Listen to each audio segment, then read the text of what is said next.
पवन खेड़ा को बचाने के लिए 1 घंटे के अंदर कांग्रेसी वकील सुप्रीम कोर्ट पहुंच जाते हैं, लेकिन 1 सप्ताह बीत जाने के बाद भी ये वकील राहुल गांधी के लिए अदालत नहीं पहुंचे। ऐसे में सवाल ये है कि क्या वे राहुल गांधी में उतनी दिलचस्पी नहीं रखते जितनी पवन खेड़ा के मामले में थी, या फिर बात कुछ और है। कांग्रेस के नेता प्रमोद कृष्णम ने यही सवाल अपनी पार्टी से किया। सदस्यता रद्द होते ही कहा गया कि बड़े वकीलों की टीम इस मामले में कोर्ट में चुनौती देगी, जिसमें कपिल सिब्बल, अभिषेक मनु सिंघवी सहित कई और भी वकील होंगे। लेकिन राहुल गांधी की लोकसभा सदस्यता रद्द होते हुए 7 दिन बीत गए, लेकिन पार्टी की ओर से अभी तक इस मामले में ऊपरी अदालत में अपील दाखिल नहीं की गई।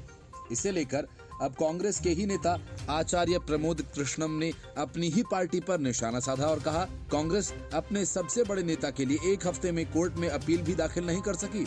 आचार्य प्रमोद ने कांग्रेस प्रवक्ता पवन खेड़ा का नाम लिए बिना उनका भी जिक्र किया और कहा कि पार्टी एक प्रवक्ता के लिए 1 घंटे में सुप्रीम कोर्ट पहुंच गई थी, लेकिन सबसे बड़े नेता के लिए हफ्ते भर से साइलेंट है। सूरत कोर्ट में मानहानि मामले में 24 मार्च को राहुल गांधी को दोषी करार देते हुए 2 साल की सजा सुनाई थी। इस फैसले के बाद लोकसभा सचिवालय ने राहुल गांधी की संसद की सदस्यता को रद्द कर दिया। जनप्रतिनिधि कानून के मुताबिक अगर सांसदों और विधायकों को किसी भी मामले में 2 साल या उससे अधिक की सजा होती है तो उनकी सदस्यता रद्द हो जाती है। राहुल गांधी की लोकसभा सदस्यता खत्म हो गई है। हालांकि राहुल को अपनी सदस्यता को बचाए रखने के सारे रास्ते बंद नहीं हुए हैं।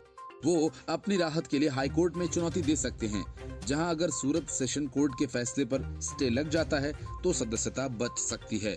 हाईकोर्ट अगर स्टे नहीं देता है तो फिर सुप्रीम कोर्ट का दरवाजा खटखटाना होगा। ऐसे में सुप्रीम कोर्ट से अगर स्टे मिल जाता है तो भी उनकी सदस्यता बच सकती है, लेकिन अगर ऊपरी अदालत से उन्हें राहत नहीं मिलती है तो राहुल गांधी 8 साल तक कोई चुनाव नहीं लड़ पाएंगे। 23 फरवरी को कांग्रेस नेता पवन खेड़ा को दिल्ली एयरपोर्ट से गिरफ्तार किया गया था। वह कांग्रेस नेताओं के साथ रायपुर में होने वाले कांग्रेस अधिवेशन में शामिल होने के लिए इंडिगो की फ्लाइट से रवाना होने वाले थे। तभी दिल्ली पुलिस ने उन्हें फ्लाइट से उतारकर हिरासत में ले लिया था और इसके विरोध में कांग्रेस ने भारी प्रदर्शन किया।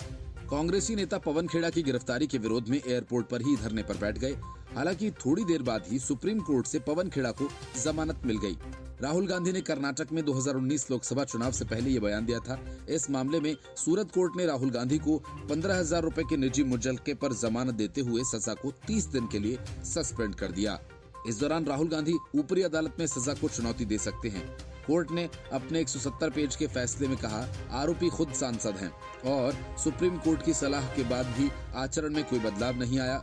कोर्ट ने फैसले में कहा कि आरोपी ने अपने भाषण में प्रधानमंत्री नरेंद्र मोदी और उनके सरनेम को लेकर देश के आर्थिक अपराधी जैसे नीरव मोदी, ललित मोदी, मेहुल चौकसी और विजय माल्या से इनकी तुलना की। आरोपी यहां अपना भाषण रोक भी सकता था और उन्हीं लोगों की भाषण में चर्चा कर सकता था, लेकिन आरोपी ने इरादे के साथ मोदी सरनेम वालों का अपमान करने के लिए अपने भाषण में कहा कि सभी चोरों के सरनेम मोदी क्यों होते हैं। गृह मंत्री अमित शाह ने राहुल गांधी को लेकर कहा कि वह एकमात्र राजनेता नहीं है जिन्होंने अदालत द्वारा दोषी ठहराए जाने के बाद विधानमंडल की सदस्यता को खो दिया है और इसके बारे में हो हल्ला मचाने की कोई बात नहीं है। अमित शाह ने कहा था कि राहुल को अपना केस लड़ने के लिए ऊपरी अदालत में जाना चाहिए, लेकिन वो इसके बजाय प्रधानमंत्री नरेंद्र मोदी पर आरोप लगाने की कोशिश कर रहे हैं। Report news of India.